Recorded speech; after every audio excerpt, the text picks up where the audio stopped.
মাছটারে একটা দেবো।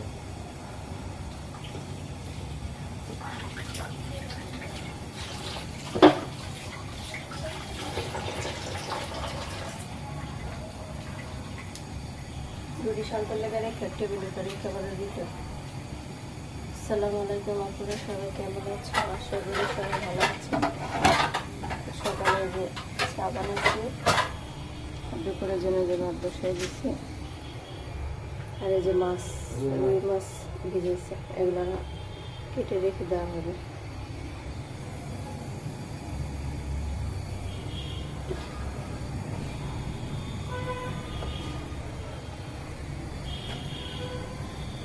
এখন চা পরোটা খাবো, আর ভাত তো হচ্ছে।